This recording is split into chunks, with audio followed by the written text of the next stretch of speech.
The Book of the Plaster Masker.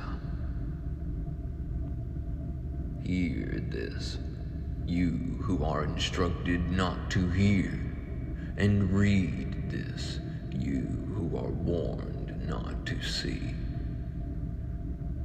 The Masker is holy because it hardens. The Masker is righteous because it conceals. The Masker is necessary because what lies beneath it trembles. You shall fashion for yourself a face that is not your own and call it virtue. You shall apply it carefully, layer upon layer, until no muscle beneath remembers its original movement. The plaster shall be mixed with fear first, then shame, then guilt, then pain, all left unexamined, all unstirred, all unnamed, because naming loosens things, and loosened things fall apart. You shall not ask why you are afraid. You shall not trace the lineage of your shame. You shall not ask whose voice taught you to feel guilty for existing. You shall not touch the pain, for pain touched becomes knowledge, and knowledge dissolves the Masker. The Masker must dry. It must dry slowly, over years, over rituals, over repeated phrases spoken without digestion. It must dry through repetition, through posture, through tone. You shall practice the face until it precedes you into rooms. You shall let others respond to the Masker and call this being known. You shall forget the difference. If cracks appear, you shall call them tests. If pressure builds, you shall call it conviction. If heat rises, you shall call it zeal. And if the unexamined elements beneath the plaster ferment and blister, if they swell into heat and surge into anger, you shall not doubt this. You shall name it righteousness. For anger that is examined weakens, but anger that is armored becomes authority. You shall be taught to say, "Judge not," and you shall repeat it often, especially while judging. You shall be taught to say, "Condemn not," and you shall condemn swiftly, efficiently, with a clean conscience, because the Masker does not feel contradiction. The Masker absorbs it. The Masker thrives on it.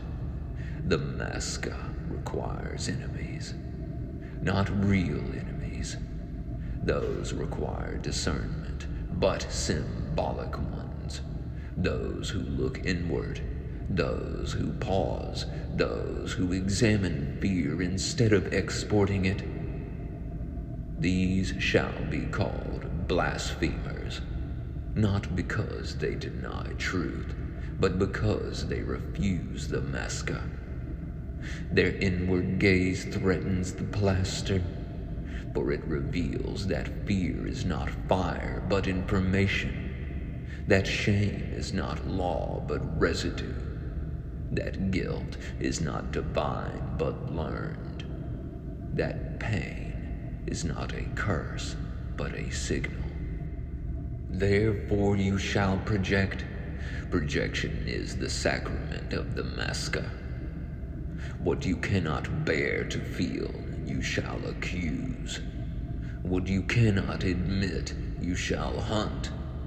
What you cannot face, you shall moralize. And when you moralize, you shall feel tall. Height is important. Height gives the illusion of transcendence without the inconvenience of transformation. If anyone asks why your righteousness sounds like rage, you shall answer that truth cuts. If anyone asks why your certainty feels brittle, you shall answer that faith is firm. If anyone asks why love in your mouth tastes like threat, you shall answer that mercy is severe. You shall distrust stillness. Stillness loosens plaster. You shall distrust silence. Silence lets questions breathe. You shall distrust the heart, especially when it softens, for softness cracks masks. You shall surround yourself with others wearing similar faces and call it unity.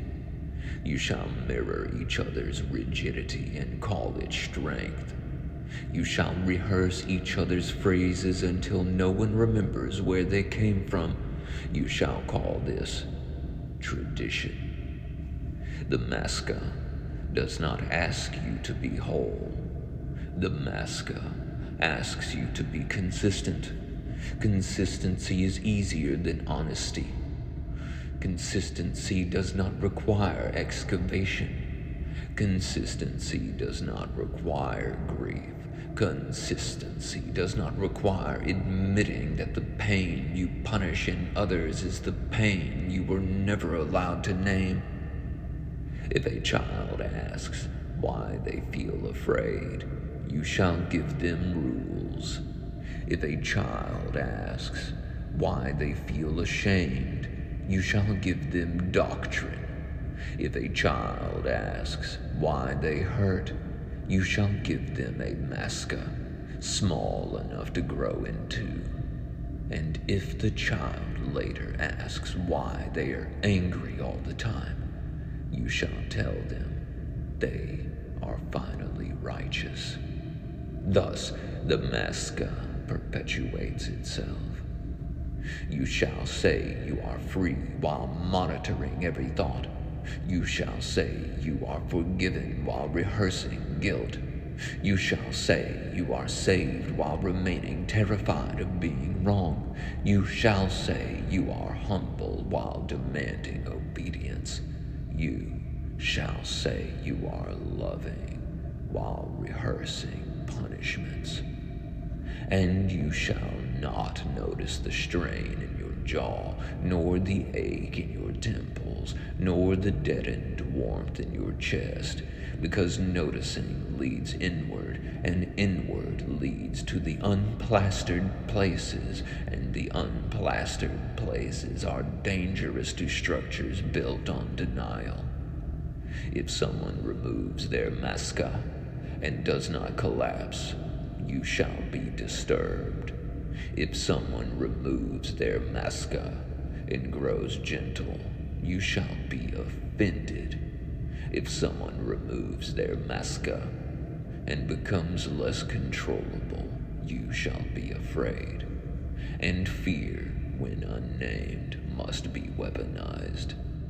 So you shall raise your voice. You shall sharpen your language. You shall simplify the world into clean categories. You shall call this clarity. You shall insist that contradiction is mystery. You shall insist that cruelty is discipline. You shall insist that fear is reverence. You shall insist that obedience is love.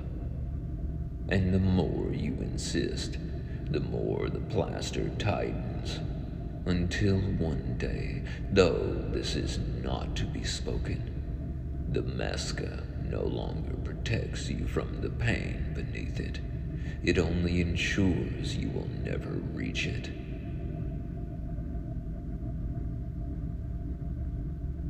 The book of the Plaster Masca ends with no blessing, no warning, no gentle closing. It ends only with this final instruction, as if hoping not to be noticed. When the masca finally cracks, do not look inward, do not soften, do not feel, do not remove it. Quickly accuse someone else of breaking it.